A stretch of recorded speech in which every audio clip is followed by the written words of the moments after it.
La trame verte et bleue, c'est un outil qui allie la préservation de la biodiversité et l'aménagement du territoire. L'objectif de la trame verte et bleue, c'est de recréer un réseau écologique fonctionnel sur l'ensemble des communes et des intercommunalités. Et très concrètement sur le terrain, la trame verte et bleue elle est composée de différents types de milieux. Il y a des milieux boisés, des milieux ouverts, donc les prairies par exemple, certaines cultures. Toute la trame bleue concerne ce qui est lié à l'eau, donc les cours d'eau et les zones humides. Et chacun de ces milieux est partitionné entre grands ensembles assez favorables à la biodiversité qu'on appelle les réservoirs de biodiversité.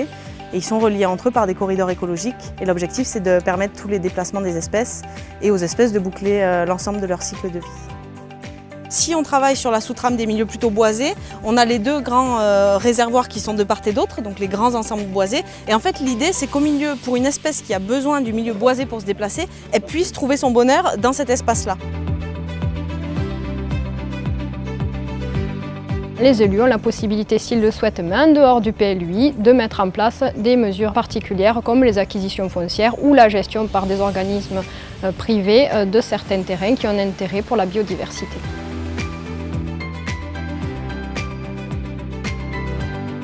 On va parler un petit peu justement, toujours continuité écologique et justement là, rupture aux continuités. Donc on a un cours d'eau qui ne va plus pouvoir déborder comme il le souhaite quand il peut et donc forcément il y a des inondations qui se répercutent sur l'ensemble des communes et des intercommunalités. Les bénéfices de la trame verte et bleue pour le territoire, on l'a vu dans la journée d'aujourd'hui, c'est de pouvoir mettre en continuité des espaces qui aujourd'hui sont souvent séparés les uns des autres et cette séparation, cette fragmentation de l'espace à travers nos constructions, notre habitat, nos voiries, etc.